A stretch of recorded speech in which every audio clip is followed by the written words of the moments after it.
Hey, good morning. Hey, if you're new, I am Charlie, the lead pastor here, man. We're really glad you're here with us. We're 3 weeks into a series we've been doing called All In. It's based on a book that we've been reading in our small groups. Kind of doing all of this church-wide to kind of ask God to help us individually and as a church figure out what it would really mean in our lives and our church if we were completely in with what God wanted from us, called us to do. So this is week 3. We've got a few more weeks after this. And you talk about all in, and most people there immediately kind of go to poker imagery. Putting all your chips in, and the poker phenomenon with Texas Hold'em, dozen or so years ago. And Mark, of course, made this joke last week, if you were here, that he didn't really know how to play Texas Hold'em, so he had to ask the pastor on how to teach him how, which I was more than happy to do. It's actually a really fun game. There's a few things about it I like. One, there's just a lot of math involved. You may think, I didn't know there was math involved. That's why you're not very good at it. So everybody, gets two. You get 2 cards face down. You don't see, and then you make a bet based on ultimately how you think your hand's going to go based on these 2 cards, and then they put 3 out face up that everybody now shares. So now you have a 5-card hand. You're 2 and those 3, and they put 1 more, and they put 1 more, and then there's ultimately 5. And so you're making bets based on what is the best 5-card hand you can make with these 7 cards. And so there's math involved. There's probabilities, percentages. What do I have what is the likelihood that someone else has something based on all these cards that could beat me? So there's a lot of that, but more than probabilities and math, it's really more, you're not really playing cards. Poker, by and large, is not a card game, who has the best cards. It's really a people game. You're less playing the cards and you're playing the person. What is this person doing? What are their patterns? What are their habits? Why are they betting like this? What is the likelihood based on how nervous they seem, how excited they are? All of this, what are they doing? Can I intimidate them to fold a better hand than what they should? It's a people reading game. And so you put 2 of my favorite skills together, people reading and math, and it's actually a pretty good game for me. There's one part about it that I don't like, and it's the luck factor. You do everything right, you've read the person right, you put everything right, and then the 1 in 50 thing happens, and you're like, and then I get crazy, and then I'm not good anymore, and so that's why I don't really play. But again, it's a people game. It's a people game more than a card game, right? And so, as we use this metaphor, going all in, I'm going to go all in with God. I would actually like, you think about, I'm playing with a person. Well, who's the person that I'm playing in this game? Where does God fit? So I'm playing, and God's playing. Whose side is God on? And actually, I would like to use a different gambling metaphor. And again, you're going to go to a different church eventually, right? In the horse racing, there's the seedy people, right? The seedy people that supposedly are fixing the races, right? And, that happens sometimes. And if you got this inside tip from somebody that you knew 100% had fixed the race, and you knew that horse number 4 was going to win, because this guy told horse number 4 is going to win, but no, horse number 4. Is that a risky bet at that point? Are you making a bet? And what are you making the bet on? You're not making the bet on the race. I'm making the bet on this person. I'm making the bet on this person's information and what they know about what's about to happen. And you can use less shady examples. There's people who just know about these kinds of things, or even less shady than all of that. You a financial advisor, financial planner, a stock market analyst. Hey, you should invest in this. And so the risk is really based on the person. So in this game that we're playing, as we're trying to figure out who it is that God wants us to be and what our life should be like, we should imagine whatever game you would like, whatever metaphor you would like, but you would imagine that you have an advisor. And this advisor is all-powerful. He's 100% invested in you, cares about you, and he knows all the details of what's about to happen. And so, when God says, I think you should do this, is it risky? Is it risky when the God of the universe, who loves you and knows everything and has all the power, says you should totally do this? It'll be for your good. This will be good for you if you will do this. Well, it seems risky. Is it? So that's a question we're kind of contemplating a little bit today. I encourage you to turn to 1 Samuel chapter 14. 1 Samuel chapter 14, kind of make sure here we are in the chronology of all of this. Israel finally now has a king. His name is Saul. David, who you may be familiar with, and we did a series on in the spring if you were around for that. He's not king yet, but his friend Jonathan, we're going to be talking about him today. This is Saul's son, and in Saul's mind, the person who's going to be king after he dies. But God has already anointed David to be that king. So we're here with Jonathan. Jonathan and David ended up becoming best friends. And Jonathan, in addition to being David's friend, we also find out here in this story, he was actually a very capable warrior as well. Saul the king was, David was, and so was Jonathan. And so we have this story, and here the Israelites are interacting with this group called the Philistines. And they're just kind of there's this constant foil all throughout the Old Testament. These people that they seem to always be at war with. And what God has said and what God has told them is that He wants them to purge them. He wants to get rid of them, get them out of the land, and that God has promised them victory. Right? And so now we're in the middle of one of these battles here in 1 Samuel chapter 14, and we're going to start in verse 1. One day, Jonathan, son of Saul, said to his young armor-bearer, "Come, let's go over to the Philistine outpost on the other side." But he did not tell his father. Saul was staying on the outskirts of Gibeah under a pomegranate tree in Migron. With him were about 600 men, among whom was Ahijah, who was wearing an ephod. He was a son of Ichabod's brother Ahitub, son of Phinehas, the son of Eli, the Lord's priest in Shiloh. No one was aware that Jonathan had left. On each side of the pass that Jonathan intended to cross to reach the Philistine outpost was a cliff. One was called Bozez, and the other Seneh. One cliff stood to the north toward Michmash, and the other to the south toward Geba. And Jonathan said to his young armor-bearer, "Come, let's go over to the outpost of those uncircumcised men." All right, let's make sure that we're tracking with what's happening here, because this is perhaps in the Bible, and it's just full of terrible military strategies that God ended up doing something cool. This one might be the worst. Okay, so Jonathan and his armor bearer, so you can just kind of like his war assistant, the guy who kind of fights with him.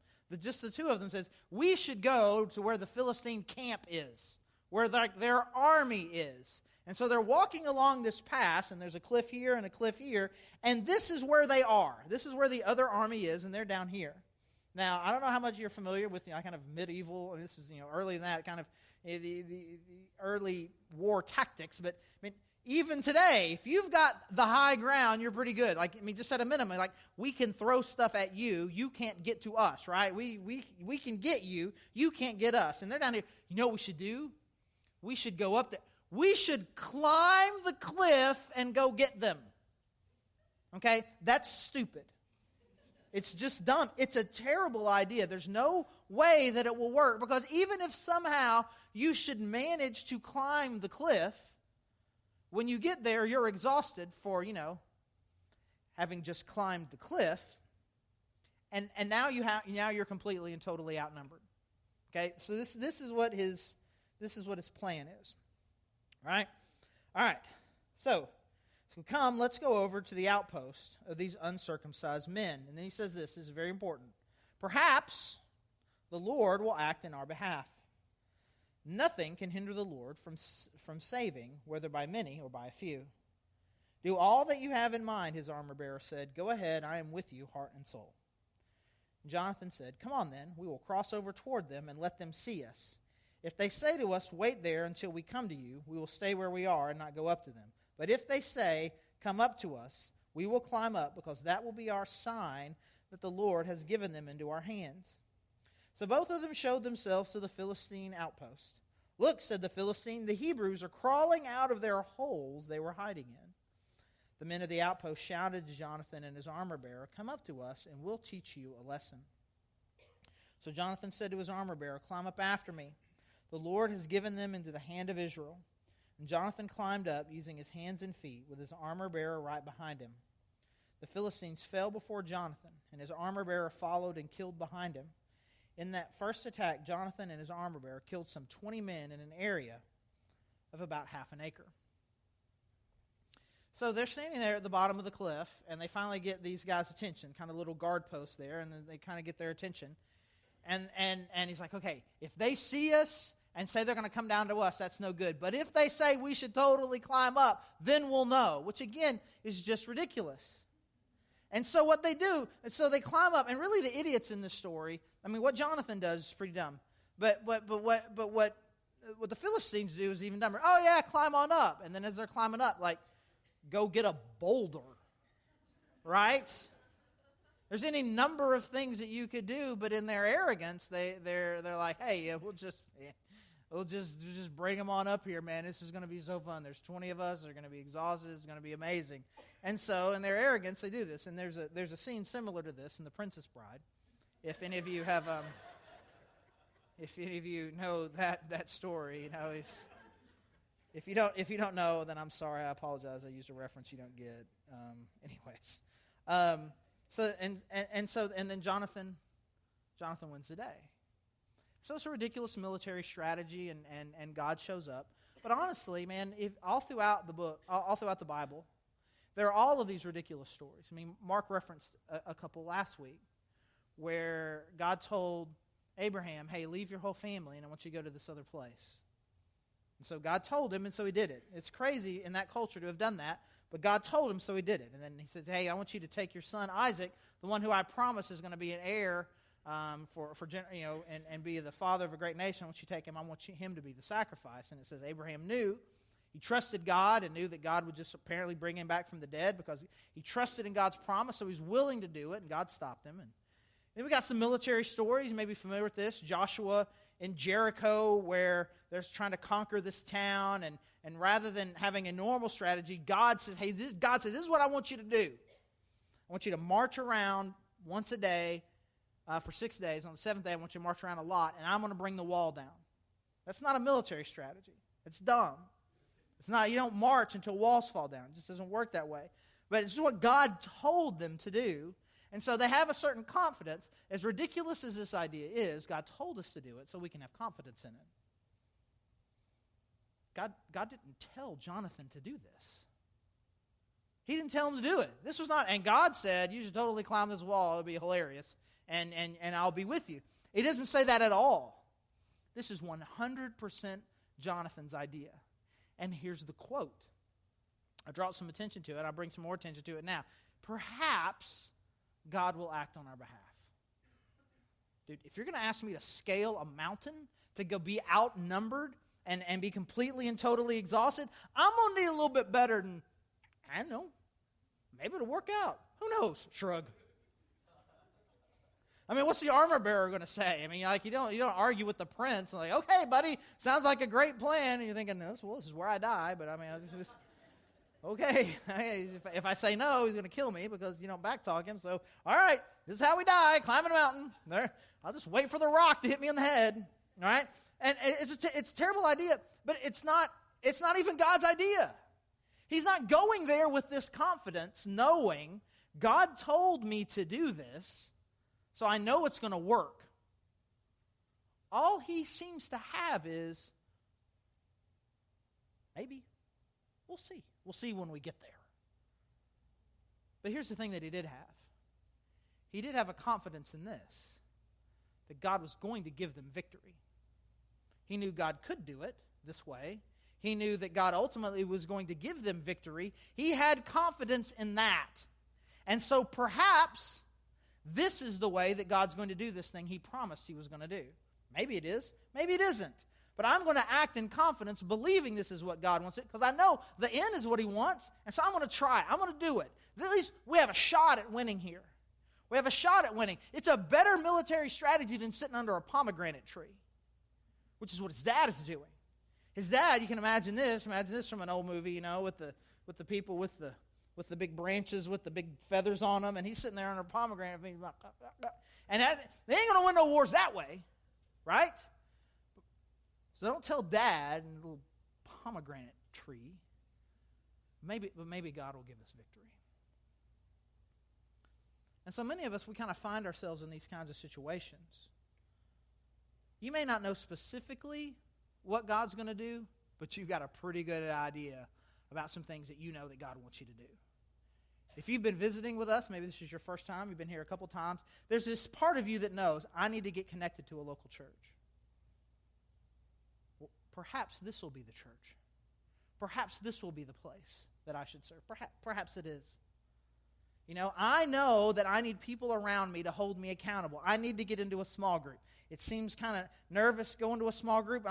I'm not going to find the small group by not visiting. So perhaps this will be the group. I'll go and we'll see. I know that God wants me to start serving my church. Perhaps it's in the nursery. Or perhaps I have averse to poop smells. And it's not that. And I need to move up to the elementary age. Perhaps it's the elementary age. And then I realize I don't like that they can talk back to me. And so I'm going to go back to the nursery. But you're not going to find the thing that God is calling you to do sitting around doing nothing. Perhaps God will show up when I do this particular thing. I know God's ultimately going to show up because He wants this from me. And so some of you have been reading this book. Some of you haven't, but this book, it kind of starts off with this kind of crazy story about the way that missionaries used to go overseas. Before it was easy to get anywhere, the only place you could go if you wanted to go overseas, you were on a boat for like weeks, sometimes months. And once you go there, you didn't go and come back. These are not week-long trips or year-long trips. They were lifelong trips. And so you would pack everything that you still own and put it with you. And it says they would pack them in their coffin. Pack all your belongings in a coffin, go be a missionary overseas. And some people are reading that. It's like, well, that's a little intense. Is this where this book's going? And I don't know. This is my new favorite book. I was like, well, is that what it means? Is that what it means to be all in? I gotta plan my death, pack in a coffin, and go be a missionary. And I have no doubt that in this room right now that there are people that God is specifically saying that you need to go overseas and become a missionary and do awesome things for God in another country. I have no doubt about that. But it's really not about the specific thing. You know where you are and where God wishes you were, and you're not there. And there's some things that God is asking you to do that you're not doing. And you need to take that step. You need to take a step and say, because the question isn't about whether or not I'm going to be a missionary in another country and pack my things in a coffin. The question is God really the Lord of my life or not? Is He really, like Anna was saying earlier, is He really the king or is He not? And if He says do it, I must do it. And what do I believe about this God who is telling me to do this thing? What do I believe about this God who says that He wants the 10% of what I make, He wants me to give it back to Him? What do I believe about Him? What do I believe about this God who says that I need to be having an impact where I'm going to school? I need to impact the people where I'm working. He wants me to make the difference. What do I believe about Him?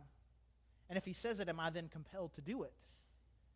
And then we ask this question. It was like most of us are not confused. Most of us are not sitting around here right now going, well, I just don't even know. I don't know one thing about my life God wishes were different about. I think God just thinks I'm 100% great right now.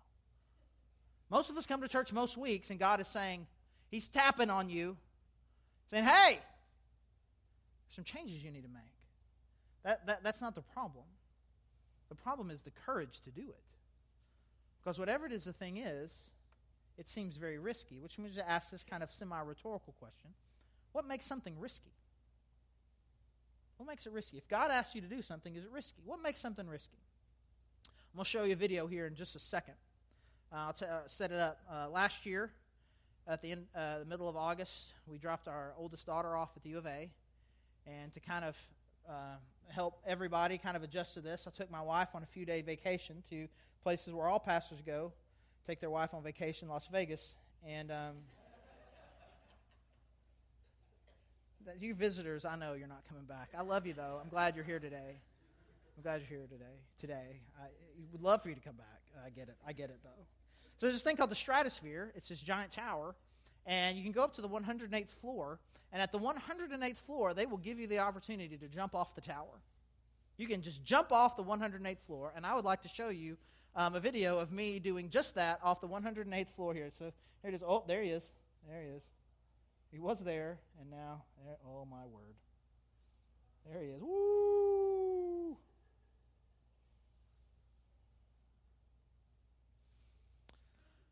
"108th floor." So I asked you this question. I asked you the same rhetorical question. Is that risky? Was that risky to do that? Was my life in danger? Tens of thousands of people have done that, and not one of them has died. Not one. Not one person has died. I would like to suggest to you that it was, in fact, more risky in the cab driving from our hotel to that place. By the percentages, I was more likely to get hurt or die in that car ride than I am in this thing where no one has ever gotten hurt. You're incredibly safe. They've got backups upon backups of how they have you hooked. It's a controlled fall. You're not really even free falling. They at a predetermined speed. It's essentially an outdoor elevator. That's really all that is. That is all that is. But you don't get to see the floor of the elevator, right? That's all that's going on. I mean, what are you on an elevator? I mean, you're up high and there's these cables and they drop you down at a predetermined speed down to the bottom. You don't usually get to see it. You're not outside, right? It's not risky. It's not risky at all. Let me tell you when I was scared, though. I was scared. So I'm standing there inside in the stupid little get-up, and they say, "Step outside." And there's a platform. At the end of the platform, there's no, gate or anything. It's like, between me, there's, to right here, there's, that's where you go off. And I'm just standing here in this outfit, and you're wanting me to step out here. And, I could slip and fall, or one of you could slip and fall, and then we're all in trouble. And I'm like, okay. So I kind of step out here, and I'm like, I would really love it if you would, connect me to something. And I'm really nervous the whole time. I think, take another step forward and put your hand on this thing. Put both your hands over here. And I'm like, and I'm just so nervous, right? I say, well, now take your other hand and put it over here. And I'm like, okay. And then they finally, they've got you hooked. And then I'm telling you, he grabs you right here, yanks you up, wedges you pretty bad, because they don't want it to be on you how long you get nervous for. They say, okay, 1, 2, 3, jump, and they 1, 2, 3, jump. Right? They throw you out there, and so I'm real nervous. Well, it turns out, I had this GoPro camera on my deal, so you pay a little extra for it. And so I watched that video later, and it turns out while I was still inside, they hooked a safety thing to me right here. This is kind of this little red cord. They had a safety thing on me right here, but I didn't know it. I didn't know that they had. And so I'm thinking that I'm out here completely, totally alone and scared, and just at the whim of these two guys and my ability to not be so nervous that I slip and fall. But the whole time, this cord has got me. Of course there was. So I felt incredibly scared. But I was okay the whole time because this thing had me. So you're stepping out there, trying to decide if you're going to get connected at a church, in a small group, where I'm going to invest and try to start this new ministry with hurting people. I'm trying to make an impact at work, maybe start a Bible study or something with people that I work with, or where I live, or in my neighborhood, in my dorm, my fraternity, sorority. I'm trying to make some sort of decision, and it just seems real risky.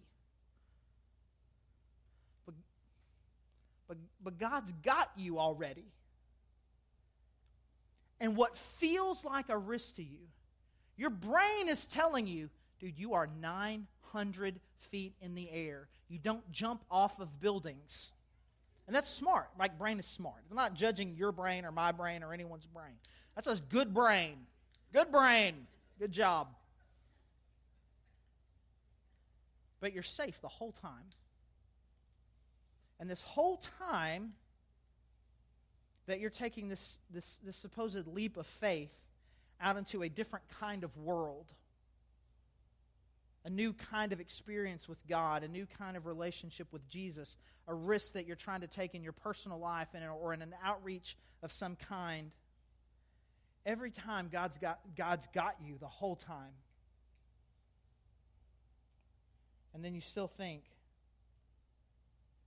it still feels risky. But if God has you, and God loves you, and He is all powerful, and He is all knowing, and He's the one saying, you should totally do this. It's good. You should totally do it. Then it's not risky. So then the question is, whom are you following?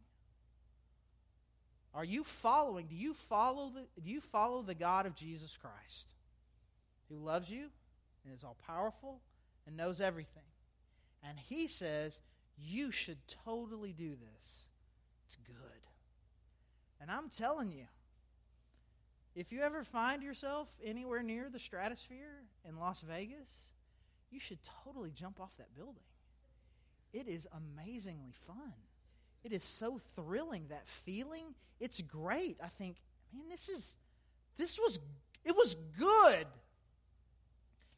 And your perception of that, whether or not you believe me, is really based on not the event itself, whether or not it's thrilling or not. It's your assessment of me. Some of you, I say, you should totally do it, and your thought is, that dude crazy. Right? I'm not listening to that guy. He's crazy. God says to you, you should totally do it. I don't know. That's honestly why I think it's important for us to get into small groups. Because then not only do you have God telling you should totally do it, but now you get to surround yourself with people who have very similar stories. It's not just you sitting around anxious about your money thinking, man, I don't even know how I would begin to become a generous giver. And now you're surrounded by people who are saying things like, man, you will not believe what happens when you release this to God. What God does with that 90%, the way He blesses you, is so much more and greater and better than anything we ever did when we were holding on to it. And the more stories that you hear, the more experiences you have of other people, the more you trust. And honestly, the more stories you have. Let me tell you, if I were ever to decide to do this again, and I don't know that I would, but if I decided to do it again, I'm not going to be nervous because I know at this point right here, they hook me to a safety. They step out, like, okay. You know, and it's... And I already know how fun it is going down. Now it's just a money calculation. It's not free. They're not letting you jump off the building for free. So to do it twice, I don't know if I want to do it again. But if I did, I know already. And there's countless illustrations of things like that. Things that you thought were just going to be awful, and then you finally did it. It was like, it was amazing. And that's how it is when we finally say yes to the thing that God's trying to get you to do. Once you finally got the story, I never thought I was the kind of person who could be a part of a church. And then I went to this church and God did this thing and it was amazing. I never really wanted to be in a small group, but the best friends I've ever had have been in this small group. I never thought 3-year-olds are weird and awkward and they smell and just, but I love it. And after a while, when God says you should do this thing, you and God have enough of a track record where it's just not risky anymore, no matter how crazy the idea is. Like, man, God's just shown Himself so many times. So if the thing that God is calling you to, it still feels like, I can't do it, it's too scary, it really is a question, it really comes down to this: you just don't know God very well. And that's the kind of thing that we just need to work on. Because the God that we all say that we want to follow, He's not going to let you down. Now, we're going to talk about this next week. Sometimes there's a gap of expectations between what let down means and good means, and lengths of time between doing the thing and the payoff. God sometimes is working on a completely different calculation. His reference of time is very different than ours. His definition of good is sometimes different than ours. But again, you take enough risks, you step out enough with God, you trust Him enough, you follow enough, you declare Him to be your Lord enough, and it just stops being risky. This is just me following a good God who loves me dearly. And so let's just make this commitment. We're kind of at the midway point here. of the series that we're doing, and hopefully you've gotten connected at a small group and you're having some good discussions about these topics. Let's just make this commitment to each other, that we're going to pray for each other, and that we're going to pray that as individuals and collectively that we're going to be willing to take the risk. Sometimes it's kind of a church-related risk. Sometimes it's a ministry risk. Sometimes it's a relational risk. It's a relational risk to trust again someone who has hurt you, to repair a relationship that is broken. And God's calling you to do something that just doesn't feel right. But let's just pray that we would have the courage and that we could be the kinds of people, individually and collectively as a church, who are trusting God, who are all in, with a God that loves us and is looking out for us. And so if you've come here today and you kind of come here burdened, man, I just encourage you, go back here. We got a prayer team back here. Man, they've been praying for you since before you woke up this morning, and that's just real. And they've been praying all day. And if you just need a little bit of help, man, they would love to pray with you. I strongly encourage that. They pray for me specifically every day. I get one or two of them will come and pray over me, and it is one of the highlights of my week, the spiritual blessing that I get to have people pray with me. I encourage you. There's opportunities kind of for private reflection back there with communion and prayer candles and the cross. We have an opportunity to give, which I know is for a lot of people, it's kind of a big risk that God is probably prompting a lot of you to. But let's respond back and let's just kind of make this commitment together to be people who are completely all in with an awesome God. Let's pray.